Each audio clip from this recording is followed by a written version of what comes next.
താടി വെച്ച് ചെറിയൊരു താടി വെച്ചൊരു ഭർത്താവിനോട് ആ താടി എടുത്ത് കളഞ്ഞേ പറ്റൂ എന്ന് ഭാര്യ നിർബന്ധം പിടിക്കുകയാണ്. അപ്പം അദ്ദേഹം ചോദിക്കുന്നു, അത് വെക്കൽ സുന്നത്തല്ലേ, അതിനൊരു തെളിവില്ലേ? അപ്പോൾ തെളിവൊക്കെ പറഞ്ഞു കൊടുത്തപ്പോൾ ഭാര്യ പറയുന്നത് അതൊരു സുന്നത്തല്ലേ. അപ്പോൾ സുന്നത്താവുമ്പോൾ എന്തിനാ അപ്പോൾ തന്നെ ഒഴിവാക്കിക്കൂടെ എന്നാണ്. അപ്പോൾ സുന്നത്താണ്, അത് ഒഴിവാക്കുക. സുന്നത്ത് എന്ന് പറഞ്ഞാൽ എല്ലാവരും നിർവചനമായി പഠിച്ചു വെച്ചത് ഒഴിവാക്കാവുന്നത് എന്നാണ്.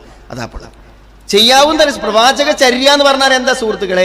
പ്രവാചക ചര്യ എന്ന് പറഞ്ഞാൽ പിൻപറ്റേണ്ടത് എന്നാണ്, ഒഴിവാക്കേണ്ടത് എന്നല്ല. അങ്ങനെയാണെങ്കിൽ നിസ്കാരത്തിൽ ഫറദല്ലാത്ത റുക്കനല്ലാത്ത എത്ര കാര്യങ്ങളുണ്ട്, അതൊക്കെ ഒഴിവാക്കി ബാക്കി നിസ്കരിച്ചാൽ മതി. നമ്മുടെ ജീവിതത്തിൽ അനുവർത്തിക്കേണ്ട കാര്യങ്ങളാണ്. ഇപ്പം എന്താ കുറച്ചൊക്കെ ഇങ്ങനെ എന്ത് ചെയ്യുക, ഒരു പ്രതിബദ്ധത.